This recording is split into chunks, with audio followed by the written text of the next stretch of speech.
तो आज हम लोग बहुत ही महत्वपूर्ण टॉपिक पर जो है बात करने के लिए बैठे हैं।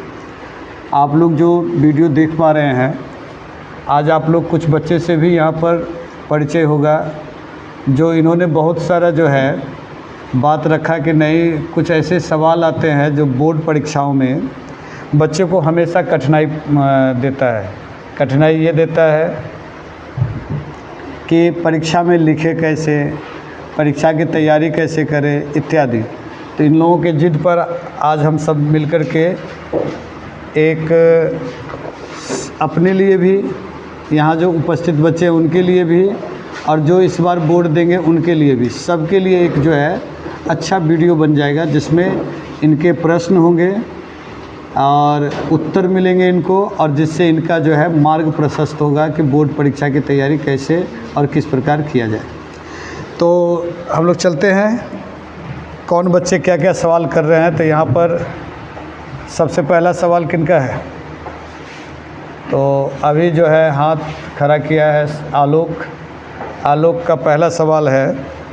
हाँ आलोक सर, स्टडी रूटीन कैसे बनाएं और कितने घंटे पढ़ने चाहिए? हाँ, आप लोगों ने ध्यान से सुना कि प्रश्न ये है कि स्टडी रूटीन यानी कि पढ़ाई लिखाई के लिए कैसे रूटीन बनाया जाए और लगभग कितने घंटे पढ़े, ताकि जो है एक अच्छा मार्क्स ला करके मतलब कि रिज़ल्ट को बहुत ज़्यादा बेटर कर सके। तो सबसे पहले हम लोग जो है ये समझ लें कि हम लोग के पास 500 पेपर का ऑप्शनल है और एक पेपर जो है 500 पेपर कंपलसरी है और एक पेपर जो है ऑप्शनल है। ऑप्शनल इस सेंस में है कि परीक्षा देना कंपलसरी है, लेकिन उसका मार्क्स जो है रिजल्ट बनाने के लिए ज़रूरी नहीं है। तो कौन कौन विषय है? तो मैथ्स हो गया जो कंपलसरी है, हिंदी, और जो हिंदी की जगह पर क्या देते हैं तो उर्दू या बांग्ला, कोई और लैंग्वेज। फिर उसके बाद आता है संस्कृत, फिर आता है साइंस और सोशल साइंस। ये 5 पेपर एकदम कंपलसरी है। छठा पेपर जो है एग्ज़ाम देना कंपलसरी है, लेकिन इसका मार्क्स जो है बोर्ड में, बिहार बोर्ड में अभी तक जो है ढंग से जुड़ नहीं पा रहा है। मतलब कुल मिला के मार्क्स के लिए कोई मैटर नहीं कर रहा है कि हाँ इसका रिज़ल्ट पर प्रभाव पड़ेगा, फर्स्ट डिवीज़न होगा, सेकंड डिवीज़न होगा, कोई नहीं। जैसे कोई बच्चे जो है इसमें 30% मार्क्स लाए, मतलब 30 नंबर लाए, और इधर ओवरऑल जो है 70% लाए, यानी 350। तो 350 70 के एवरेज से ये हो गया 350। इसमें 30 नंबर लाने से उसके मार्क्स में या रिज़ल्ट में कोई कमी नहीं आएगी। अगर दुर्भाग्यवश कोई बच्चा फेल है तो भी उनका रिज़ल्ट बनेगा ही। तो इस तरह से देखा जाए तो ये परीक्षा देना कंपलसरी है, बाद बाकी जो है पढ़ना भी ज़रूरी है, इसमें नंबर भी लाना ज़रूरी है। तो अभी एक बड़ा सुंदर होड़ चल चुका है कि नहीं, कम से कम, जैसे एक बच्चे ने कहा, एक गार्जियन ने कहा कि अब की बार 400 पार और नहीं तो 3 पार। मतलब ये कि अगर मेरे बच्चे 400 पार, मतलब बच्चे को जो है ना अभिभावक ने कहा, तुम्हारे अभिभावक कहेंगे कि देखो बेटा अब की बार 400 पार। जैसे कि बीजेपी का इस बार का मोदी जी का ये स्लोगन था कि अब की बार 400 पार, भले नहीं कर पाए लेकिन तुम लोग को करना है। तो अब की बार 400 पार और नहीं तो 3 पार। 3 का पार का मतलब घर से भगा दिए जाओगे, ऐसा तुम्हारे गार्जियन कहते हैं। तो कुल मिला करके सबका इच्छा रहता है कि अच्छा से अच्छा मार्क्स लाएं। 80% बिहार बोर्ड में एक बहुत ही अच्छा मार्क्स कहलाता है। इसके अलावा कौन नहीं चाहता है कि स्टेट टॉपर बने, डिस्ट्रिक्ट टॉपर बने, क्लास स्कूल टॉपर बने, है ना, कोचिंग टॉपर बने, ये तो सब चाहता है। तो अब रहा बात कि हम लोग स्टडी कितना देर करें, ताकि जो है जो मन की इच्छा है, स्कूल या कोचिंग या फिर जिला टॉपर या फिर राज्य का जो है टॉपर बने, उसके लिए क्या करें। देखो क्या करना है ना, सबसे पहले रूल ये होना चाहिए मेरे विचार से कि हमारा सिलेबस जो है ना एकदम समय पर कंप्लीट हो जाना चाहिए। सिलेबस समय पर कंप्लीट का मतलब क्या हो गया कि जितने पेपर हैं वो सब जो है एकदम समय पर कंप्लीट हो। तो अगर हम लोग देखा जाए स्कूली कैलेंडर के हिसाब से, अगर हम लोग देखें तो मार्च से सेशन शुरू होता है और हमारा बोर्ड परीक्षा लगभग 15 फरवरी के आसपास से शुरू हो जाता है। ठीक है, अब इसके कहने का अर्थ हो गया कि हम लोग को 11.5 महीना मिला पढ़ने के लिए। अब इसमें अगर हम लोग देखा जाए तो अगले 6 महीना यानी कि जो 12 महीना है उसमें से हम लोग अगले 6 महीना तक अगर सिलेबस पूरा कर दें तो मज़ा आ जाएगा। सिलेबस पूरा का मतलब कि जो भी पेपर है, जैसे मैथ्स है या हिंदी है, हिंदी में भी 2 भाग हैं, संस्कृत में भी 2 हैं, साइंस में फिज़िक्स, केमिस्ट्री और बायोलॉजी है, फिर इधर सोशल साइंस में हो गया हिस्ट्री, ज्योग्राफी, सिविक्स, इकोनॉमिक्स और डिजास्टर मैनेजमेंट है। तो सबका ना प्रॉपर नोट्स बनाएं। नोट्स बनाने से क्या हो जाएगा कि मेरे पास पूरा स्टडी मटेरियल तैयार हो जाएगा, वो भी खुद का बनाया हुआ, और उसमें जो आंसर होगा वो ज़बरदस्त होगा कि खुद से स्टडी किया और उसको बनाया, किसी गैस पेपर या पासपोर्ट इससे नहीं है। हाँ, टीचर से संपर्क रखना चाहिए, टीचर से जो है जहाँ पर डाउट हो या अपने को आंसर का जो स्टैंडर्ड है वो ज़रूर एक बार जो है मूल्यांकन करवाना चाहिए कि हम जो आंसर लिख रहे हैं मेरे ख्याल से सही है, क्या आपको लग रहा है कि इसमें पूरा मार्क्स मिलेगा कि नहीं, तो ये ज़रूर होना चाहिए। तो इस तरह से हम लोगों को पहले नोट्स बनाना चाहिए 6 महीना में। तो अगर हम लोग बात कर रहे हैं फरवरी से ही अगर सोच ले पढ़ना शुरू कर दिए तो फरवरी से अगस्त तक, लेटेस्ट सितंबर तक हम लोग का सिलेबस पूरा हो जाना चाहिए। अब रह गया कि सिलेबस पूरा होने के बाद अब हम लोग को भिड़ना है स्टडी में कि परीक्षा की तैयारी कैसे करें। इससे पहले सिलेबस टारगेट होना चाहिए, सिलेबस में सारा आ गया। अब जो है हम लोग टारगेट बनाए क्या चीज़ का, कि किस प्रकार हम लोग जो है अच्छा से अच्छा मार्क्स गेन कर सके। तो इसमें देखेंगे बिहार बोर्ड में भी क्या किया गया है कि हर पेपर में 100%, मतलब 100% का मतलब हो गया कि अगर जो 100 मार्क्स का है उसमें 100 ऑब्जेक्टिव, अगर जो 80 मार्क्स का एग्ज़ाम हो रहा है तो 80 ऑब्जेक्टिव, मतलब 100% ऑब्जेक्टिव दिया जा रहा है, और इधर 100% फिर डिस्क्रिप्टिव दिया जा रहा है, और उसमें फिर कह रहा है कि 50% आप बनाइए, मतलब फिर वो वहाँ चुनने का, मतलब जैसे ऐसे समझते हैं कि 100% यानी 100 ऑब्जेक्टिव दिया, किस में, मैथ्स में मान लेते हैं, तो 100% का मतलब 100 ऑब्जेक्टिव, और इधर जो डिस्क्रिप्टिव है वो भी 100%, और यहाँ पर भी 100 नंबर, तब इसका मतलब 200 का थोड़ी एग्ज़ाम हो रहा है। तो एग्ज़ाम हो रहा है कितना का, 50, मतलब इसको हमको आंसर करना है 50, उसमें जो मार्क्स हम ले आ सकते हैं, हम लोग 100 में 100 ला सकते हैं, 80 लाए, 90 लाए, वो अलग मैटर है। तो कुल मिलाकर क्या हो गया, यहाँ पर ऑब्जेक्टिव कितना पूछा जा रहा है, 100%, ध्यान रखना है 100%। अगर साइंस में पूछा रहा है तो कह रहे हैं कि 100%, तो 100% इसमें कितना होगा, 80, क्योंकि 20 का क्या हो जाता है, प्रैक्टिकल। फिर 80 नंबर का थ्योरी भी और 80 नंबर का प्रैक्टिकल भी, दोनों बातें, 80 थ्योरी भी आ गया है और 80 प्रैक्टिकल भी। लेकिन जवाब हमको देना कितना है, 40, ऑब्जेक्टिव का 40। अब उसमें एनी, मतलब 100 ऑब्जेक्टिव रहेगा या 80 ऑब्जेक्टिव साइंस में है, तो उसमें कोई 40 या कोई 50 जवाब देना है। तो इजी हो रहा है, लेकिन इजी के साथ साथ थोड़ा सा क्या हो रहा है, हम लोग को पढ़ने के लिए थोड़ा सा वाइड जगह मिलना। मतलब हम लोग क्या करें, ऑब्जेक्टिव को पूरा फॉलो करें। ऑब्जेक्टिव को फॉलो करने के लिए क्या करें कि जो टेक्स्ट बुक है, किताब है, उसका ना लाइन बाय लाइन पढ़ें, और बड़ा मज़ा आएगा पढ़ने में। इसका लाइन का लाइन बाय पढ़ने से नॉलेज भी इम्प्रूव होता है, और साथ में साथ ना एकदम 100% तैयारी होती है। क्योंकि देखो गैस पेपर में क्या होता है ना, इतना इतना मटेरियल दे दिया, चूँकि कंपटीशन में चल रहा है, मतलब पब्लिकेशन में कंपटीशन है कि हम ज़्यादा अच्छा गैस कर रहे हैं, हम ज़्यादा अच्छा गैस कर रहे हैं। अब इस परिस्थिति में बच्चे पर कंफ्यूज है, ये प्रकाशन बोल रहा, दावा करा कि हम पूरा अच्छा, ये प्रकाशन। तो इससे अच्छा ये ना है कि टेक्स्ट बुक को हम लोग अच्छा से पढ़ लें। अगर टेक्स्ट बुक पढ़ते हैं तो ये पूरा हो जाता है जो पासपोर्ट गैस पेपर का पूरा काम। लेकिन अगर पासपोर्ट गैस पेपर पढ़ते तो कहीं ना कहीं हम थोड़ा सा चुप हो सकता है। तो कुल मिला के क्या करना चाहिए, टेक्स्ट बुक को पूरा स्टडी करना चाहिए। तो इससे मेरा ऑब्जेक्टिव क्लियर हो गया।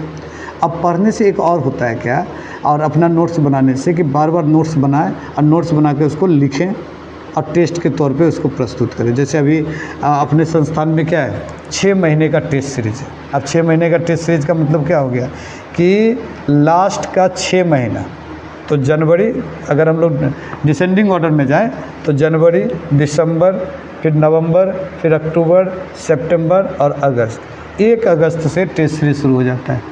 और उसमें भी पहला क्या है कि पहला 3 महीना जो है लगभग, या 2 महीना जो है लगभग क्या चलता है, तो बुक का चलता है चैप्टर बाय चैप्टर के हिसाब से। उसके बाद फिर प्रीवियस ईयर का जितना अभी तक परीक्षाएं हुई, जैसे नया सिलेबस 2011 से आया है ना, तो 2011 से लेकर के अभी 24 तक इस बार पेपर हो चुका है, तो 24 तक, तो 11 से लेकर के 24 तक का अगर हम लोग देखें तो 14 साल का हम लोगों को क्या मिल जाएगा, प्रीवियस ईयर का क्वेश्चन, और उसमें क्या क्या पूछा है तो उसका नेचर पता चल जाएगा कि किस टाइप का क्वेश्चन पूछता है, तो उसका टेस्ट हो रहा है। अब अगर हम लोग इसको टेस्ट वाइज के हिसाब से देखेंगे तो फिर क्यों नहीं अच्छा से होगा। तो ये हो गया। अब सवाल फिर जो है वहाँ पर रह गया कि हम लोग कैसे स्टडी करें। देखो मेरे हिसाब से ना अपने समय को, सेल्फ स्टडी को, स्कूल का टाइम को अपना अलग रखना है, कोचिंग्स या जो क्लासेस ले रहे हैं उसका टाइम अलग रखना है, और जो सेल्फ स्टडी जिसमें हम लोग सिर्फ अपना पढ़ रहे हैं, जिसमें किसी और का ये नहीं, तो उसमें हम लोग को क्या करना चाहिए, सेल्फ स्टडी में अपने टाइम को 3 भाग में बांट देना चाहिए। पहला भाग जिसमें क्या होना चाहिए कि जो नेक्स्ट टेस्ट होने वाला है उसकी तैयारी होनी चाहिए, और उसमें मेरे ख्याल से 50% टाइम देना चाहिए। जैसे एक उदाहरण के तौर पे 6 घंटा हम लोग टारगेट लेते हैं, तो 6 घंटा में क्या करना है, सेल्फ स्टडी 6 घंटा है ना, तो 6 घंटा में क्या करना है, 3 घंटा हमको देना है जो कल टेस्ट होने वाला उसका तैयारी, पूरा भीड़ करके तैयारी करना है, चैप्टर वाइज है, हो जाएगा आराम से। फिर क्या करना है हम लोगों को, उसके बाद बच जाएगा मेरे पास 3 घंटा है ना, उस 3 घंटा में 1.5 घंटा हमको देना है, यानी उसका फिर 50% क्या करना है, जो टेस्ट दे के आ जाए है उसका तैयारी कर देना है। जैसे आज सपोज करो कि हिंदी का पेपर दे के आए और कल जो है संस्कृत का पेपर है, तो हिंदी का पेपर जो दिए हैं तो हिंदी का पेपर में हो सकता है कुछ लिखे होंगे, कुछ थोड़ा सा कन्फ्यूजन रहा होगा, तो उसको क्या करना है, हिंदी के पेपर में उसको जा कर के फिर से देखना है, तो 1.5 घंटा उधर। अब बच गया मेरे पास फिर 1.5 घंटा। अब 1.5 घंटा में हम लोगों को क्या करना है, होमवर्क कंप्लीट करना है। होमवर्क मतलब जो स्कूल या कोचिंग में जो क्लासेस होती है तो उसमें होमवर्क, वो भी तैयारी से ही संबंधित है। तो ये अब क्या होगा कि पढ़ने में भी मज़ा आएगा क्योंकि वेरिएशन मिल गया। तो 6 घंटा अगर हम लोग सेल्फ स्टडी कर लिए तो ज़बरदस्त होगा। तो 6 घंटा अपना सेल्फ स्टडी में रूटीन समझ में आ गया होगा मेरे ख्याल से। क्या पहला क्या कि टेस्ट जो आने वाला है उसका 3 घंटा एकदम जम के तैयारी, मतलब घड़ी देख लिए 3 घंटा से 4 घंटा हो जाएगा। अगर 6 घंटा की जगह 8 घंटा करेंगे तो अच्छा है, यानी 50% टाइम देना है किस पर, जो नेक्स्ट टेस्ट पर। उस 50% का 50% देना है किस पर, जो प्रीवियस जिस दिन टेस्ट दिया उस पर, और फिर 50% जो बच रहा है टाइम उसको किस देना है, तो होमवर्क पे। विश्वास करो अगर इसको कंटिन्यू 6 महीना कर लिया ना, तब तो फिर तुम्हारा रिजल्ट तुम्हारे हिसाब से होगा। और बहुत ज़्यादा बर्डन नहीं लेना है, 500 में 500 ला के क्या कर देंगे। ऐसा नंबर लाना है कि अगर 500 में अगर 480 आ रहा है तो 480 का मेरे पास पूरा नॉलेज हो। कहने का मतलब ये नहीं कि नंबर आ गया, नंबर क्या है ठीक है, लेकिन नॉलेज ज़्यादा ज़रूरी है, पढ़ने का स्टाइल बड़ा ज़रूरी है जो कि फ्यूचर को बना सकता है। तो मेरे ख्याल से ये आंसर मिल गया होगा। अगला प्रश्न किसका है? सर बोर्ड एग्जाम में कॉपी कैसे चेक होता है? कॉपी कैसे चेक होता है? कॉपी कैसे चेक होता है? अच्छा ठीक है। देखिए बोर्ड एग्ज़ाम में कॉपी कैसे चेक होता है या कॉपी कैसे लिखना चाहिए? कॉपी कैसे चेक होता है? कॉपी कैसे चेक होता है? देखो बोर्ड एग्ज़ाम में कॉपी कैसे चेक होता है ये तो जो चेक करते हैं वो तो बताते ही होंगे, वो तुम्हारे स्कूल के टीचर भी है तो उनसे भी बात किया जा सकता है। इसके अलावा देखो मतलब जो प्रॉपर तरीका है चेक करने का, उसमें क्या है ना कि अभी क्या है कि कॉपी जो मिलेगा तुम लोग को बोर्ड में, उसका ऊपर वाला पृष्ठ को हटा दिया जाएगा जिसमें तुम्हारा जो जानकारी रहेगा कि नाम, रोल नंबर, सब्जेक्ट एक्सेट्रा, उसको हटा दिया जाता है। फिर बच जाता है ताकि उसमें परेशानी ना हो कि नहीं होता है ना कि पैरवी करवा रहा है या इस तरह का भ्रष्टाचार से बंद करने के लिए उसका प्रॉपर ऊपर वाला पेपर को हटा दिया जाता है। अब बच गया जो जिसमें लिखे हो उसमें। तो करना ये चाहिए कि जब भी अगर पेपर ऐसे मिले, सपोज करो कि ये एक हम लोग को पेपर मिला है ना, इसमें पेपर मिला, इसमें पूरा डाटा लिखना है। अब इसके पीछे वाला पेज में नहीं लिखना है क्योंकि हो सकता है इसको फाड़ दिया जाए तो इसमें तो तुम्हारा उत्तर भी चला जाएगा। तो क्या करना चाहिए, जैसे ये हम लोग यहाँ पर लिखे नाम, रोल नंबर जो भी लिखना है लिख दिया, इसके बाद इसको छोड़ के यहाँ से करना है पहला काम। अब मार्क्स कहाँ मिलेगा ये बता रहे, तो इसलिए कॉपी कैसे लिखना है वो भी बता देते हैं। तो जैसे सपोज ये पेपर है तो इसका क्या करना है ना कि ये चौथाई और ये वाला हिस्सा छोड़ देना है। इस हिस्सा में सिर्फ लिखना है क्वेश्चन नंबर 1, और इस हिस्सा इसलिए छोड़ देते कि यहाँ पर टीचर जो है मूल्यांकन करेंगे कि ठीक है ये आंसर है, चलो इसमें 2 नंबर दे रहा है। तो इससे क्या हो जाता है ना, थोड़ा सा इम्प्रेशन बढ़ जाता है। अच्छा, ऐसा नहीं है कि जो बच्चा यहाँ से यहाँ तक लिखेंगे तो उनको नंबर नहीं मिलेगा, ऐसा नहीं है। हम सिर्फ थोड़ा करें कि इम्प्रेसिव कैसे होगा, है ना। तो करना क्या है कि थोड़ा सा इधर पे छोड़ देना और इस बीच में सुंदर राइटिंग, बड़ा स्थिर होकर के लिखना है, बड़ा इत्मीनान से लिखना है, लेकिन इतना भी नहीं कि ताकि जो है मेरा पूरा उत्तर ना हो सके समय पर। इसके बाद क्या है, मार्क्स कैसे मिलता है, तो देखो टीचर थोड़ा सा यहाँ पर थोड़ा उठपटांग लगेगा, टीचर के मूड पर भी डिपेंड करता है। अच्छा, क्या है ना कि पेपर जो है तुम देते हो तो एक एक दिन में अगर जितने टीचर कॉपी जांच करते, जितना कॉपी उनको मिलता है, तो लाइन बाय लाइन पढ़ना उनके लिए कठिन है, लेकिन उनके पास अनुभव इतना ज़्यादा है कि वो तुम्हारे कॉपी देखते ही समझ जाएंगे कि तुम जो है अच्छा आंसर किए हो कि नहीं किए। तो हैंड राइटिंग मैटर करता है।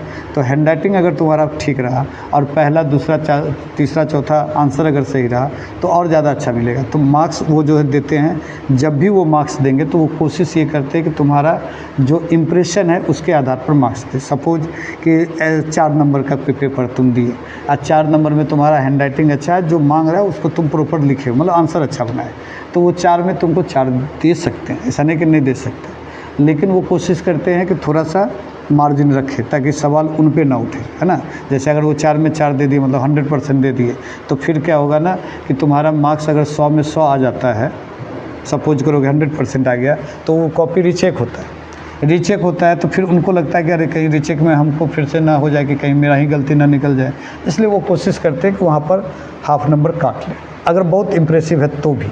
तो इसके लिए तैयार रहना है कि हम इम्प्रेसिव लिखेंगे, फिर भी मेरा हो सकता है कि नंबर मेरा काटा जा सकता है, ठीक है। अब बात करते हैं क्या कि जो है 2 नंबर वाला का क्या होगा, 4 नंबर वाला क्या होगा। ऑब्जेक्टिव में तो 100%, उसमें तो कोई टेंशन ही नहीं, कॉपी जांच करने के लिए टीचर रहेंगे नहीं, उसका जो है टेक्नोलॉजी के द्वारा जो है जांच होगी, मतलब जो है उसके लिए ऐप वगैरह बहुत सारा है, तो उससे जांच हो जाएगी, तो हो गया, टेक्नोलॉजी से हो जाएगा। इधर जो है बच गया जो मैनुअल होता है, जो टीचर जांच करेंगे, तो उसमें उनको अपना मार्क्स देने का अधिकार है। तो कुल मिला करके अगर 50% तुम इधर ले लिए ऑब्जेक्टिव से, और इधर अगर तुमको 40% आ रहा है, मान लेते टीचर थोड़ा नंबर काट भी लिए, तब भी तुम्हारा एवरेज नंबर तो 90% आ ही रहा है। तो 90% देन 500 में 450 यानी 450 तो आ ही जाएगा। तो इस तरह से टीचर पर थोड़ा सा प्रभाव पड़ता है कि वो किस प्रकार से बना रहे हैं, तो ठीक है। और ऑब्जेक्टिव कैसे आप कर सकते हैं? अभय ना, ये अभय है और इसका प्रश्न है कि ऑब्जेक्टिव किस प्रकार से तैयारी करें, है ना। ठीक, देखो अच्छा अभय एक बात बताओ पहले कि कितने ऑब्जेक्टिव पूछे जाते हैं। ऑब्जेक्टिव जो है क्वेश्चन बोर्ड में कितने पूछे जाते हैं? वहाँ थोड़ा ध्यान दो ना। 100 मतलब 100 ऑब्जेक्टिव पूछे जाते हैं। किस पेपर पूछा जा रहा है? साइंस में भी क्या 80 पूछा जा रहा है, मतलब 100% पूछा जा रहा है, यही ना। ठीक है, तो ठीक है अभय बैठना है। देखो अभय ध्यान दिया है, लेकिन थोड़ा सा और ध्यान देने की ज़रूरत है, बच्चा है कोई बात नहीं।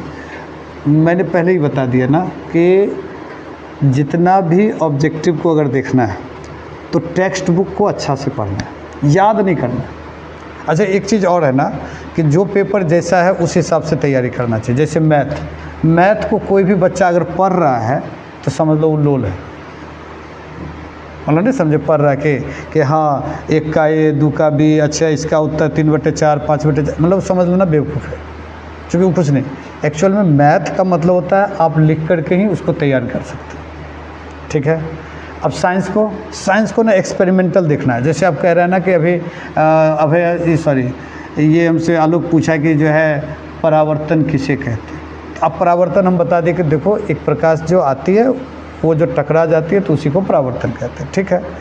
ये रट जाएगा कि प्रकाश जो आती है जो टकरा जाती है उसको परावर्तन। कोई उसी से पूछ लिया आलोक से कि टकराती है फिर वापस चले जाती है, उसको क्या कहना चाह रहे, तो ये जवाब नहीं दे पाएगा। इसका मतलब एक्सपेरिमेंटल नहीं। होना क्या चाहिए? होना ये चाहिए कि सर प्रकाश कैसे टकराती है, तो उसको बताए कि देखो एक टॉर्च ले लो और ये टॉर्च से जो है ऐसे करके लाइट जलाओ और वो जल करके फिर क्या हो जाता है कि वापस चले जाता है, तो इसी को क्या कहते हैं? टकराना। तो प्रैक्टिकल यानी कुल मिला के साइंस को क्या देखना है? प्रैक्टिकली सोचना है, मतलब प्रायोगिक तरीके से। हिस्ट्री, सिविक्स, ज्योग्राफी, इकोनॉमी, इसको ना एज ए स्टोरी, मतलब स्टोरी के तौर पे देखना है कि अच्छा चलो ठीक है, क्या था तुम लोग के 10th में ना राष्ट्रवाद है, तो राष्ट्रवाद को कैसे, तो राष्ट्रवाद क्या होता है, तो राष्ट्रवाद हो गया क्या कि जब देश के प्रति जब मेरी भावना अच्छी होती है कि देश मेरा है, इस विचारधारा को राष्ट्रवाद कहते हैं। अब जब तुम इस कहानी के तरफ करोगे कि देखो भारत में राष्ट्रवाद कितना ज़बरदस्त था कि भगत सिंह जो है कम उम्र का व्यक्ति, लड़का जो कि जिसका जीवन पूरा पड़ा हुआ था, कैरियर था, सारा चीज़ था, और तब जो है वो देश के लिए न्यौछावर हो गए, तो उस भावना को कहते हैं राष्ट्रवाद। तो ये क्या होगा ना, एज ए स्टोरी समझ में बड़ा मज़ा से आएगा, और उसको लिखना भी बड़ा ईजी हो जाए। हिंदी को पढ़ना है, उसको थोड़ा सा ग्रामेटिकल थोड़ा ठीक करना है ना, तो हिंदी को उस तरह से पढ़ना है, संस्कृत को भी। तो अगर हम लोग किताब के हिसाब से थोड़ा मतलब अपने दिमाग को सेपरेट कर दे कि देखो मैथ बनाना, चलो भाई कॉपी क्वेश्चन ले ले, अच्छा इसका बनाना, ऐसे बना लिया, उसका आंसर फाइंड कर ले, तो होगा। कुल मिलाकर के ऑब्जेक्टिव को अच्छा करने के लिए टेक्स्ट बुक को एकदम फॉलो करना है, टेक्स्ट बुक को पूरा फॉलो करना है। टेक्स्ट बुक फॉलो कर लिए, विश्वास करो तुम लोग का ऑब्जेक्टिव बहुत अच्छा हो जाएगा, और ऑब्जेक्टिव अच्छा हो गया तब तो कोई बात ही नहीं, रिजल्ट तो अच्छा होना ही। सर इंग्लिश में बहुत बच्चे को डर रहता है बिहार बोर्ड के कि इंग्लिश मेरा अच्छा नहीं है, तो इंग्लिश के प्रिपरेशन के लिए क्या क्या कर सकते हैं? देखो क्या है ना कि हम लोग बिहार के जो स्टूडेंट्स हैं ना, उनको एक समस्या यही आ जाती है कि सरकार ने कह दिया कि परीक्षा दे दो, लेकिन तुम फेल हो जाओगे तो कोई बात नहीं। तो अब क्या हो जाता है ना, उसके प्रति रुझान जाता ही नहीं, मतलब रुझान इन द सेंस इंटरेस्ट नहीं जाता है। अगर हम कह भी रहे हैं, तुमको भी हम समझा भी रहे हैं, ठीक है आलोक ने ये सवाल कर दिया, ठीक है, लेकिन और सब बच्चे इससे इत्तेफाक नहीं रखें, ठीक है क्या ज़रूरी है इंग्लिश का, क्या ज़रूरी, बकवास पूछ लिए है ना, मतलब तुम्हारे दोस्त कह देंगे क्या तुम तो होशियार बनना जा रहे हो, इंग्लिश का क्या ज़रूरी है जानने का, इंग्लिश में फेल भी हो जाएंगे तो छोड़ दो, बात ख़त्म करो। लेकिन जब वो फिर इंटर में जाते तो उनको फिर इंग्लिश देना है। अब देखो ज़रा सोचो कि 1 साल पहले इंग्लिश फेल तो कोई बात नहीं, और 1 साल बाद अगर इंग्लिश में फेल तो बड़ी बात हो जाएगी।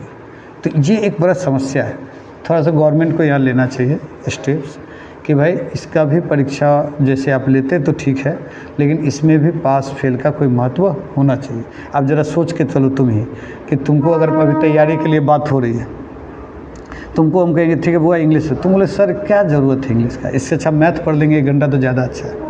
क्यों? क्योंकि मैथ में सर मेरा कमज़ोर है, इंग्लिश सर बहुत कमज़ोर है, लेकिन कोई बात नहीं है, फेल हो जाएंगे तो हो जाएंगे। तो ये एक ना चाहते हुए दिमाग में आएगा तुम्हारे, है ना। तो ये समस्या सबसे बड़ी है। रहा बात इंग्लिश को कैसे ठीक करें, देखो इंग्लिश, संस्कृत और हिंदी ये तीनों लिटरेचर है, लैंग्वेज है, मतलब भाषा है।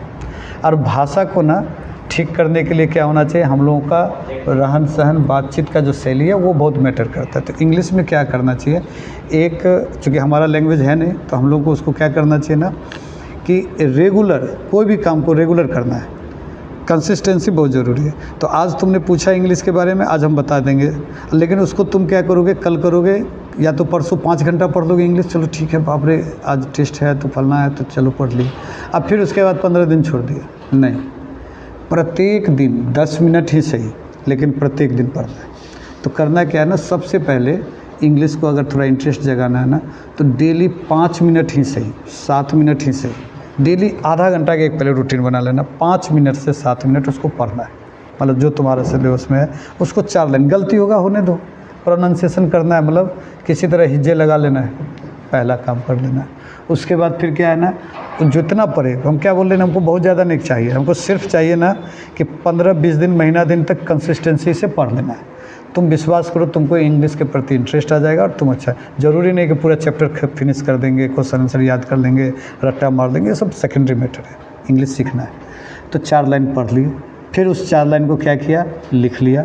अब फिर उसको क्या किया, उसमें से जितना वोकैबुलरी बनता है, मतलब जो वर्ड हम जानते नहीं हैं उस वर्ड को क्या किया हम लोगों ने, उसको अरेंज किया कि भाई ठीक है इसका अर्थ क्या है, इसका, तब तुमको धीरे धीरे इंटरेस्ट आने लगा। मतलब कुल मिला के आधा घंटा मात्र कह रहे हैं एक्स्ट्रा टाइम देना है इंग्लिश के लिए, और उसके लिए क्या करना है, 10 से 5 मिनट पढ़ना है, 10 से 5 मिनट लिखना है, 10 से 5 मिनट उसमें वोकैबुलरी खोजना है। बस ग्रामर को थोड़ा ध्यान देना है। ग्रामर में क्या देना है, तो उसमें भी शुरू से करो कि भाई नाउन क्या है, प्रोनाउंस क्या है। और उसमें भी जो है नाउन एक्चुअल में सिर्फ ये नहीं कि a particular name of person is called proper noun, ऐसे नहीं, रट्टा नहीं मारना है। एक्चुअल में हम लोग को उसको समझना है कि भाई एक्चुअल में है क्या, नाउन क्या है। मतलब अगर संज्ञा की बात करते हैं तो नाउन क्या है, all things are noun. All things are noun. अब ऑल थिंग्स आर नाउन ये भी अधूरा उत्तर है। जैसे आप ये थिंग्स बोलने में ठीक लग रहा है कि ऑल थिंग्स आर नाउन, लेकिन अगर कह दे कि नेम इज़ कॉल्ड नाउन तो ज़्यादा समझ में आता है। नेम मतलब कि सब दुनिया में जितनी वस्तुएं हैं सबका नाम होगा, और नाम ही तो क्या है, संज्ञा है, यानी नाउन है। तो इस तरह से मतलब ना एक तरह से ना रिकॉग्नाइजेशन तरीका से, कि पहचान के तरीका से कि भाई हम जो पढ़ रहे हैं वो मेरे अंदर कुछ जा रहा है, तब मज़ा आएगा और अंग्रेजी बड़ा ठीक हो जाएगा। लेकिन फिर से कह रहे हैं कंसिस्टेंसी, मतलब कंटिन्यूसली कोई भी चीज़ को लेते रहना है। आधा घंटा ही सही, लेकिन तुमको नहीं आधा घंटा समझ में आ रहा है, 15 मिनट समझ में आ रहा है, लेकिन 15 मिनट आज भी, कल भी, परसों भी, और कंटिन्यू, तब देखना इंग्लिश भी ठीक हो जाएगा। और इंग्लिश के किसी भी पेपर में तुम सिर्फ कंसिस्टेंसी के साथ टाइम दो, देखना तुम्हारा पेपर ठीक हो जाएगा। और सर एग्जाम की तैयारी कैसे करें? एग्ज़ाम की तैयारी देखो प्रिंस ना, देखो प्रिंस, एग्ज़ाम की तैयारी के विषय में शायद बताएं हम अभी थोड़ी देर पहले कि अभी तुम्हारे पास, अगर हम लोग आज के डेट को फॉलो करते हैं या इस महीना को ही फॉलो करते हैं तो अगस्त है। अगस्त से 31 जनवरी तक तुम्हारे पास टाइम है। कुल मिलाकर के अगर हम लोग उसको कैलकुलेट के हिसाब से करें तो 6 महीना हमारे पास टाइम है। तुम अगर जीरो से भी शुरू करोगे, बाय द वे अगर थोड़ा सा तैयारी वगैरह में लापरवाही की है तो जीरो से भी अगर शुरू करोगे तो भी विश्वास करो हीरो तक पहुंच सकते हो। लेकिन क्या करना है, 6 घंटा 8 घंटा जो तुमसे बन जाए, 6 घंटा या 8 घंटा कंसिस्टेंसी, मतलब लगातार पढ़ना और एकदम डिवोटेड। तुम विश्वास करो, हमसे गारंटी लो तुम कि तुमको 400 आ जाएगा। जो तुमको खुद पे विश्वास शायद हो ना हो, लेकिन मेरा विश्वास है कि अगर, और ये इसी सिर्फ प्रिंस के लिए नहीं कह रहे हैं, सबके लिए कह रहे हैं कि सिर्फ तुमको ये लग जाना चाहिए कि हमको पढ़ना है। और क्या करना है पढ़ने में कि 4 घंटे, सॉरी जितना टाइम मिल रहा है मैक्सिमम टाइम तुम लोग को करना क्या है। अभी तुम लोग भी जान रहे हो, शायद ही कुछ बच्चे होंगे जो मजबूर होंगे कि उनको थोड़ा सा इधर उधर भी टाइम दे करके अपने घर उर का कुछ काम वगैरह, लेकिन अदरवाइज़ तुम जान रहे हो कि अगर तुम अपने माँ बाप को कह दोगे ना कि हमको अभी 6 महीना थोड़ा सा रिलीफ चाहिए तो वो दे देंगे, अगर प्रॉब्लम है तो, नहीं तो ऐसा रहता नहीं है। तो ना तुम लोग सेल्फ स्टडी पे फोकस करो। सेल्फ स्टडी सबसे मस्ट है। जैसे अभी हम तुमको कोई सवाल बताएंगे तो वो क्या होना चाहिए, डाउट होना चाहिए। हम जो कह रहे हैं कि अगला 6 महीना में लोग को सिलेबस करना है, तो सिलेबस तो पूरा हो गया है। अब क्या करना है, डाउट। ये चैप्टर बनाने बैठे, ये नहीं समझ में आया, पूछ लिए, वो हो गया ठीक, लेकिन उसको अपना बना लेना है। कहाँ से होगा, सेल्फ स्टडी से। तो क्या कहा, फिर से एक बार पूरा टाइम को, ठीक है ना प्रिंस, ध्यान सुनना, पूरा टाइम को कैलकुलेट करो कि कितना टाइम तुम्हारे पास बच रहा है। इस पूरा टाइम को क्या करना है, 50%, फिर 50 का 50-50, है ना। मतलब अगर 6 घंटा का टाइम शेड्यूल बना रहे हैं, सेल्फ स्टडी, स्कूल कोचिंग छोड़ के सेल्फ स्टडी, अगर 6 घंटा का टाइम बना रहे हैं तो 6 घंटा में, फिर उस 6 घंटा में नाश्ता नहीं घुसना चाहिए, खाना का टाइम नहीं घुसना है, सब माइनस करके जो 6 घंटा प्योर बच रहा है, उस 6 घंटा में 3 घंटा क्या करना है, जो नेक्स्ट टेस्ट आने वाला है उसकी तैयारी करना है। जो फिर वो जो 3 घंटा बच गया, 6 घंटा में 3 घंटा उधर कर लिया, 3 घंटा जो बच गया उसमें 1.5 घंटा क्या करना है, जो टेस्ट दे के आ जाए हो उसकी तैयारी कर लो। अब फिर जो रेस्ट 1.5 घंटा बच रहा है उसमें जो क्लास में जो होमवर्क वगैरह मिल रहा है उसकी तैयारी कर लो। तुमको सिर्फ इतना करते रहना है। और कब तक करते रहना है, 6 महीना, मतलब डेट बताओ, अभी बताया, हाँ 31 जनवरी, बस 31 जनवरी तक तुम कर लो। तुम खुद आके हमको कहोगे कि सर मेरा रिजल्ट इस बार अच्छा आएगा, और ये मेरा विश्वास है। तो इसलिए कोई दिक्कत नहीं, ठीक है। सर मैथ में बहुत वीक है, इसको कैसे ठीक करें? मैथ में बड़ा कमज़ोर हो, उसको कैसे ठीक करें। ये शिवम है, और शिवम ने प्रश्न पूछा जो मेरे ख्याल से हर बोर्ड के बच्चे का एक प्रश्न है, ये सबके बोर्ड के बच्चे का प्रश्न है। और इसको थोड़ा सा हम लोग 1-2 मिनट समय ले रहे हैं इस बार, कि ये एक अजीब सा स्थिति है कि जितना खास करके जो बोर्ड के बच्चे होते हैं ना, वो जितने बच्चे बोर्ड के हैं, जिस भी इसमें हो, सीबीएसई बोर्ड हो या बिहार बोर्ड हो या यूपी बोर्ड हो, किसी भी बोर्ड का, बच्चों को ना सबसे ज़्यादा डरावना अगर कुछ है तो गणित यानी मैथ्स, और सबसे ज़्यादा सालों भर तैयारी करते हैं मैथ में। तो एक अजीब न लग रहा है कि जिसकी हम तैयारी सालों भर कर रहे हैं उसी से हम फिर डर भी रहे हैं। तो सबसे पहले क्या करना है शिवम, और शिवम जैसे जितने भी बच्चे, मैं उनसे भी कह रहा हूँ कि सबसे पहले ना डर को हटा दो। विश्वास करो, मैथ एक ऐसा विषय है जिसको तुम जब तक जैसे चाहो, जब तक जैसे चाहो वैसे तुम लोग उसको जो है अपना बना सकते हो। क्या हुआ, ठीक है, जब तक तुम जैसे चाहो वैसे बना सकते हो। कैसे बना सकते हो, देखो ना, पहला चैप्टर उठाना है और उसको बनाना है। पहले तो उसका ना देखोगे, अभी हर मैथ्स वगैरह में दिया है ना कि उसका समरी दिया हुआ है। इसके अलावा जो है कोचिंग वगैरह में भी कोई भी सर पढ़ाएंगे, मेरा पूरा विश्वास है, तो या फिर अपने यहाँ भी जो क्लास होती है उसमें भी, कि पहले तुमको उस चैप्टर के विषय में इंट्रोडक्शन दिया जाता है कि ये चैप्टर है क्या। तो उसको पहले ना एकदम ध्यान से और बार बार कह रहे हैं कि सवाल पूछना है कि हाँ सर ये आपने क्या लिखा, ये आपने क्या लिखा है, ये कैसे हुआ है। तो क्या हो जाएगा, तुम्हारे अंदर वो आ जाएगा जिज्ञासा, है ना। और तब क्या करना है ना कि उस चैप्टर को बनाने बैठना है। सर बता ही रहे हैं, फिर बनाना है। जो चीज़ सर बताए उसको जाके एक बार रिवीजन करना है। अब रिवीजन में तुम जाते बनाते गए, फिर जो कहीं फंस गए तो देख लो कि सर ने कैसे बताया, फिर उसको बनाओ। अब फिर वहाँ देखो कि सर ये कहाँ से लाए, तो उसको गोल कर दो। नहीं समझ में आया, अगले दिन क्लास में आए, सर ये जो आप लिखे थे ये नहीं समझ में आई, ये कहाँ से है। अब हम बता दिए कि देखो ऐसे हुआ। अब क्या हो गया, तुम्हारा वो चीज़ क्लियर हो गया। जैसे नहीं होता कि नाला में कोई चीज़ अटका हुआ है, तो अटका हुआ है, अब उसको जैसे ही हल्का सा साफ़ करेंगे तो फ्लो बढ़ जाएगा, वैसे ही तुम्हारे साथ होगा। तो कुल मिला करके मैथ से डरना छोड़ देना है। मैथ एकदम इंटरेस्टिंग विषय है और बहुत मज़ेदार है। उसको सिर्फ तुम अपना डर पहले निकालो। तुम आज से ये मन ही मन विचार कर लो कि मैथ में मेरा 90 से 100 के बीच मार्क्स रहेगा, और मेरा पूरा विश्वास है हो जाएगा। तो वो उस पर काम करना है, और चैप्टर बाय चैप्टर कॉन्सेप्ट को थोड़ा फार्मूला वगैरह देख लेना है ना। चैप्टर बाय चैप्टर करते जाओ, फिर देखना क्या मज़ा है। इसके बावजूद अगर दिक्कत हो तो अभी जो है मैथ्स का जो है क्लास आएगा यूट्यूब पर कोचिंग से। ऑफलाइन क्लास तो मिल ही रहा है, तो उस पर पूरा फोकस करो। 6 महीना में 100% तुम्हारा मैथ अच्छा हो जाएगा, ठीक है। और अच्छा, प्रिंस भी उधर है। सर सही तरीका क्या है, मतलब क्वेश्चन का आंसर याद करने के लिए? सही तरीका, ठीक है। प्रिंस क्या पूछ रहा है? सर ग्रुप स्टडी कैसे करें? ग्रुप स्टडी कैसे करें, है ना, ठीक। चलो बढ़ते हैं। अभय का प्रश्न है कि आखिर क्या सही तरीका है क्वेश्चन आंसर याद करने का, है ना। फिर अभी समझा रहे हैं कि कोई क्वेश्चन को रटना नहीं है, सिर्फ क्वेश्चन को समझना है, कहना क्या चाह रहा है। बहुत तो तुम लोग को शायद भी जानकारी नहीं होगा, बहुत बच्चे को क्वेश्चन ही नहीं समझ में आता, वो सिर्फ आंसर याद करके आते हैं। और वो क्वेश्चन देखा, अच्छा ये पूछा, चलो जवाब दे देते हैं।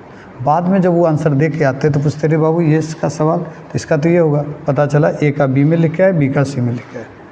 तुम लोग के साथ एक और प्रश्न समस्या आती होगी कि तुमको लगता होगा कि इसका उत्तर उसमें चला गया, उसका उत्तर उसमें चला गया, है ना। सबसे पहले ना जो भी सवाल रहे उसको ना प्रॉपर समझना है। जो भी टीचर पढ़ाएं, जो भी विषय पढ़ाएं, उनको ना समझना है। अब मान के चला जाए कोई एक सवाल ले लेते हैं कि इकोनॉमिक्स से ही कि उपभोक्ता क्या है, ठीक है। तो अब तुमको रटने का तो कुछ भी रट लोगे, ठीक है, लेकिन समझना है कि उपभोक्ता को अंग्रेजी में कंज्यूमर्स कहते हैं। उपभोक्ता का अर्थ हो गया कि जो वस्तु का उपभोग करता है उसको उपभोक्ता कहते हैं, लेकिन ये परिभाषा है। इसका अर्थ ये हो गया कि अगर हम लोग कोई भी सामान को कंजप्शन करते हैं, उसको हम लोग खाते हैं, खाने वाला खाते हैं, देखने वाला देखते हैं, पहनने वाला पहनते हैं। जैसे अब कपड़ा है तो कपड़ा को क्या करते हैं, पहनते हैं, तो वो भी उपभोग करना हुआ। अगर कोई मतलब कि न्यूज़ आ रहा है और न्यूज़ आ करके हम उसको देखते हैं तो वो क्या कर रहे हैं, उसको हम ज्ञान के रूप में ले रहे हैं। अगर तुम शिक्षा ले रहे हो तो वो भी ज्ञान के रूप में ले रहे हो, तो ये भी कंजप्शन है। तो कोई भी चीज़ को जब हम क्या करते हैं, अपने अंदर उसको लेते हैं, वो क्या लेते हैं, मानसिक तौर पे लेते हैं, शारीरिक तौर पे लेते हैं, भूख के तौर पे लेते हैं, प्रसन्नता के तौर पे लेते हैं, किसी भी चीज़ भी लेते हैं तो वो क्या कहलाता है, उपभोक्ता। तो इस तरह से देखा जाएगा ना तो तुम बड़ा आराम से समझ जाओगे उपभोक्ता किसे कहते हैं। तो ना आंसर को समझना है और आंसर को एकदम खुले दिमाग से समझना है कि क्या कह रहा है। कोई भी सवाल पहले कह क्या रहा है ना। जैसे आप सपोज करो कि मैथ में कह दिया कि देखो 64 और 38 का HCF निकालो, ठीक है।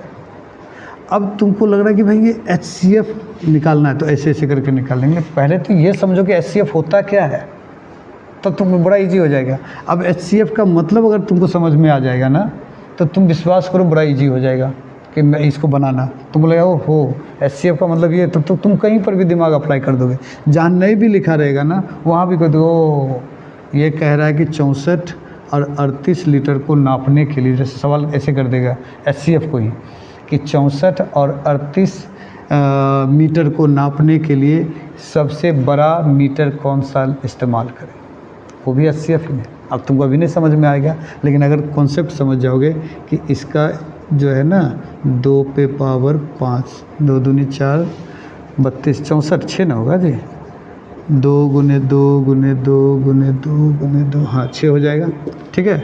और 38 का हो गया 19 दूनी 38, ठीक है ना। तो जो इसमें कॉमन है और जो अनकॉमन है, सॉरी जो कॉमन है, तो अब क्या हो गया 2। अब 2 मीटर से ज़्यादा नहीं ले सकते, क्योंकि 3 मीटर लेंगे तो ना ये 4 मीटर लेंगे तो ये 16 बार में तो चले जाएगा, लेकिन ये तो नहीं जाएगा। तो इसी तरह से अगर हम लोग कॉन्सेप्ट को समझ जाएं कि कहना क्या चाह रहा है प्रश्न, तो विश्वास करो उत्तर याद करना बड़ा इजी है।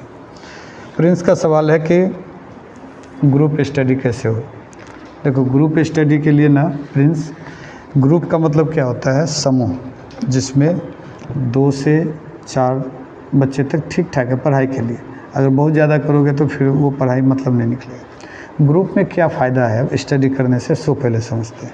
देखो ग्रुप में फ़ायदा ये है कि जब हम क्या हो जाता है ना, एक कंपटीशन का माहौल बनता है। जैसे सपोज करो कि 4 बच्चे तुम लोग पढ़ने बैठे हैं ना, अब तुमको मन कर रहा है, जैसे तुम 4 बच्चे बैठे और कोई अकेला बैठा है, अकेला को मन करेगा ओहो 8 बज गया, चलो यार छोड़ देते हैं, अब छोड़ दो, कल आप देख लेंगे।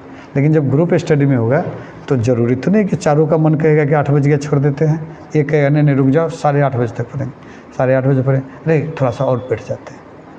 इससे क्या हो जाएगा कि जो तुम 8 बजे उठने वाले थे अब 9 बजे उठोगे। तो एक फ़ायदा ये हो जाता है ग्रुप में।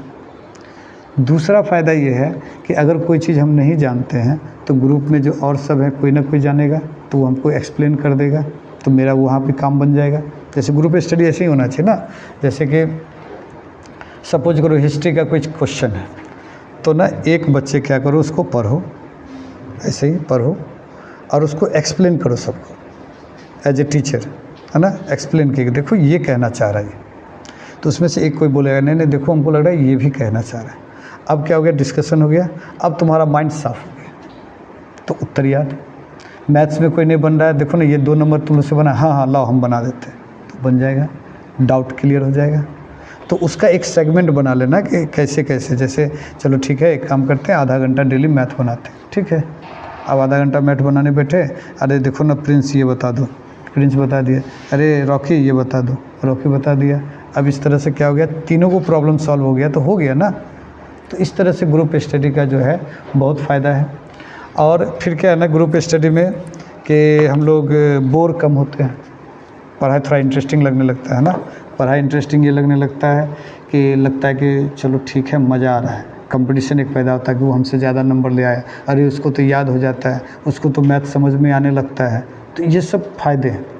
तो ग्रुप में जब भी बैठो, अच्छा एक चीज़ और ध्यान रखना है, ग्रुप में कोशिश करो, दोस्ती तो ज़रूरी है लेकिन अच्छे दोस्त ज़्यादा ज़रूरी है ना। अगर दोस्ती तो ज़रूरी है कि दोस्ती नहीं रहेगा तो जीवन के हर पहलू में तुमको निराशा हासिल होगा, लेकिन दोस्त अगर अच्छा हो तो सफलता के हर रास्ते तुम्हारे लिए खुल जाएंगे। तो दोस्त अच्छा रखो, मतलब ग्रुप में जो भी रहें वो थोड़ा समझदार अच्छे बच्चे रहें तो वो ज़्यादा अच्छा रहे। और कोशिश करो कि अगर तुमको नया ग्रुप में इन्फॉर्म करना, मतलब नया ग्रुप में घुसना है, तो ऐसे ग्रुप में जाओ जहाँ पर सब बच्चे ना एकदम एक से बढ़कर एक हैं, तो तुमको फ़ायदा ज़्यादा होगा। तो इस तरह से ग्रुप स्टडी करो, ठीक है। और तो मेरे ख्याल से हो गया, और किसी को पूछना है? सर समय का उपयोग कैसे कर सकते हैं? समय का तुमको कुछ पूछना है? हाँ, साइंस को कैसे समझकर याद करें? साइंस को कैसे समझ के याद करें, चलो ठीक। देखो ना, समय का उपयोग कैसे करें, तो देखो समय को तो सबसे पहले बाबू ना सुनो, एक मिनट। समय को पहले ना क्या करना है ना, कि समय का इम्पोर्टेंस को समझना है। अभी 6 महीना, जैसे हम कभी भी विरोध नहीं करते खेल कूद का, फिजिकल गेम का मेरा कभी विरोध नहीं रहता, बल्कि हम तो इनकरेज करते कि खेलो, लेकिन खेलना है। अगर थोड़ा बहुत 15-20 मिनट, अभी क्या है ना कि थोड़ा थकावट ज़्यादा हो जाएगा, खेलेंगे तो थकावट ज़्यादा आ जाएगा ना फिजिकली, तो लेकिन अगर मन करे, कभी कभी ना होता मन परेशान हो गया, पढ़ते पढ़ते बोर हो गए, तो खेल लिया करो। खेलने में क्या ना कि जैसे कि दौड़ लिया करो, नहीं होता तो थोड़ा सा साइकिलिंग कर लो। हमारे इधर तो नदी वगैरह नहीं है ना, तो थोड़ा स्विम कर लिए, थोड़ा सा तैर लिए, बहुत स्ट्रेस को ठीक कर देता है, मतलब साफ़ सुथरा कर देता है। ब्लड सर्कुलेशन थोड़ा ठीक ठाक रहेगा ना, तो ज़्यादा अच्छा होगा। तो ये पहले करना है। टाइम मैनेजमेंट का अर्थ यह है कि पहले तो टाइम को पकड़ना है। टाइम को पकड़ने का मतलब कि देखो कहीं पर भी, जैसे दोस्त यारी में गए 2 घंटा गप कर रहे हैं, बाज़ार में गए तो सामान लाने पापा भेजे, अब वहाँ पर 2 घंटा की जगह 4 घंटा लगा दिए। अब सब्ज़ी वाली दे रही है तो अरे हम देख रहे हैं बगल वाला खाली, हम उससे ले लेंगे, समय बचाना है ना। हम देख रहे हैं कि उसके यहाँ दुकान में भीड़ जाता था, हम दूसरे के यहाँ जाएंगे। मतलब हमको समय को कहाँ कहाँ से निकाल लेना है। जो काम हमको 15 मिनट में होना, हम कोशिश करें 13 मिनट में करके आ जाए, ठीक है। और पढ़ने पर पूरा रूटीन करना, एकदम कड़ाई से पालन करना है सेल्फ रूटीन का। कि कड़ाई से का मतलब ये हो गया कि अगर सपोज करो कि तुमने डेली 5 घंटा का रूटीन बनाया, 6 घंटा का रूटीन बनाया सेल्फ स्टडी, और ना तुमको ना 1 घंटा तुमको आज कहीं से कोई काम ऐसा पापा ने थमा दिया कि चलो ठीक है ये कर लो, अब तुमको क्या करना है सो देखो, 6 घंटा तो पूरा करना है। अब उसको तुम कहाँ से मैनेज करो सोच लो, मतलब नहीं समझे। 6 घंटा मैनेज करना है। 6 घंटा का मतलब ये हो गया कि अगर 1 घंटा हम लेट से आए तो हम 1 घंटा कहाँ कहाँ ये कर सकते, कटौती कर सकते हैं। जैसे खाना खाने में वैसे सब ठीक ठाक रहना चाहिए, हेल्थ रहेगा तभी ठीक रहेगा, लेकिन जहाँ जहाँ समय को तुम कर सकते हो मैनेज, वहाँ उस दिन कर लेना है। अब तुम लोग शादी ब्याह में कहीं है, अब जब भाई शादी ब्याह में अभी परीक्षा तक, वहाँ क्या करने जाना है, गए, अगर गए भोज खाओ, अगर मन करा 2-4 वो डांस करने का, उसमें भी नहीं कि वो करेगा, हम गए अपना 2-4 दोस्त के साथ 2-4 बार डांस कर लिए, चले आए। जो काम वो कहेगा है तू करेगा, तो उस चक्कर में 2 घंटा तो पहले शुरू होने में लग जाता है। गए वहाँ पर 15 मिनट एकदम जो है डांस करके शरीर वरीर हिला लिए, खाए, निकले, चलो रे, हो गया। कहने का मतलब समय को बचाना है, जितना समय को बचाओगे उतना तुम्हारे लिए हेल्दी। और रहा बात साइंस को ना कैसे क्या करना है, देखो सब विषय के विषय में वही मैटर जो बार बार हम बता रहे हैं। समझने के लिए तुमको क्वेश्चनिंग होना चाहिए, यानी तुम प्रश्न पूछोगे तभी। जैसे अभी हम कोई चीज़ समझा रहे हैं, तुम कह रहे हो मतलब समझ गए, अच्छी बात है, लेकिन अगर वहाँ पर भी डाउट लगे कि नहीं आप कहना क्या चाह रहे, तो उस प्रश्न में भी प्रश्न करो। जैसे अगर हम सवाल अभी तुमको हम जवाब दिए, तुमने सवाल किया कि सर कैसे साइंस में पढ़ा, हम कहे कि देखो बाबू उसमें तुम प्रश्न पूछो, फिर उसको तुम उसमें भी डाउट लगे तो फिर पूछो क्या प्रश्न पूछे। मतलब तुम्हारे मन में ये आना चाहिए कि आप कहना क्या चाह रहे हैं, और जब वो तुम समझ जाओगे तो तुम्हारा उत्तर मिल गया। मतलब अगर हम साइंस में पढ़ा रहे हैं कि ठीक है कोशिका किसे कहते हैं, तो हमने कहा कि देखो जीव शरीर की रचनात्मक एवं क्रियात्मक इकाई को कोशिका कहते हैं, ठीक है। तुम बड़ा खुश हो गए कि चलो सर ने उत्तर दे दिया, अब चलो ठीक बात ख़त्म। नहीं, तुम पूछो कि सर ये क्या बोलना चाह रहे हैं, रचनात्मक क्रियात्मक, हम नहीं कुछ दिमागे में नहीं घुस रहा है, तो तुमको हम समझाएंगे फिर और अच्छा से। यानी जैसे ही तुम हम कहे कि देखो बाबू जीव शरीर की रचनात्मक एवं क्रियात्मक इकाई को कोशिका कहते हैं, तुम बोले समझ गए, हम भी खुश कि चलो ठीक है बच्चा तो समझ गया, बात खत्म हो गई। लेकिन जब तुम हमसे कह दो कि सर क्या कह रहे हैं, रचनात्मक क्रियात्मक नहीं समझ रहे वर्ड को, तो हम कहेंगे देखो बाबू जो कोई जीव पैदा लेता है तो उसमें जो रचना मतलब होता है कि उसका हाथ पैर या कोई भी अंग बनता है तो उसको कहते हैं रचना। और जब वो अंग काम करने लगता है, जैसे मेरा ये हाथ का रचना हुआ, अब ये हाथ का काम है कि कोई चीज़ को पकड़ना, तो वो हो गया क्रिया। तो जीव शरीर की जो रचना और क्रिया को करने वाला जो सबसे छोटी इकाई है उसी को क्या कहते हैं? कोशिका। अब तुमको ज़्यादा समझ में आना होगा। लेकिन जब तुम हमसे ये पूछोगे कि क्रियात्मक क्या है, रचनात्मक क्या है, तब ना। लेकिन अगर हम कह दिए कि नहीं ठीक है, जीव शरीर की रचनात्मक क्रियात्मक इकाई कोशिका, तुम समझ गए हाँ हाँ हाँ हाँ हाँ, हम भी खुश, तुम भी खुश, ख़त्म। नहीं, तुमको अगर कोई भी विषय को समझना है, कोई भी विषय को क्वेश्चन पूछो, तब तक पूछो जब तक तुम्हारा दिमाग एकदम क्लीन, मतलब अच्छा से समझ न जाए, है ना। जब तक संतुष्ट ना हो तब तक तुम्हारा प्रश्न पूछने का एक अधिकार है, मौलिक अधिकार है। और मेरा या किन्हीं भी सर का जो है, ये उनका भी जो है कर्तव्य है कि वो तब तक तुमको आंसर बताना चाहिए उनको जब तक कि तुमको समझ में पूरी तरह से ना आ जाए। अगर इसके बावजूद संतुष्टि ना मिले तो कहीं और भी सवाल रखना चाहिए, लेकिन अंडरस्टूड नहीं हो जाएगा, हाँ ठीक है यही है, ऐसा नहीं। भगवान बुद्ध ने तो वहीं से शुरुआत किया ना, कि भगवान बुद्ध अगर कोई सवाल उनसे वो सवाल पूछते थे जो नहीं समझे, तो फिर क्या होता था कि सवाल जो है पूछते थे, अगर वो सवाल का जवाब उनको नहीं मिलता था तो वो क्या करते थे, फिर पूछते थे। आज जब देखते थे इनसे नहीं मिला तो उनसे पूछते थे, उनसे नहीं मिला तो उनसे पूछते थे, और यही करते करते अंतिम तक उन्होंने क्या किया, जब लगा संतुष्टि कहीं नहीं आ रहा है, तो वो तपस्या में बैठ गए कि चलो अब भगवान ही उत्तर देंगे।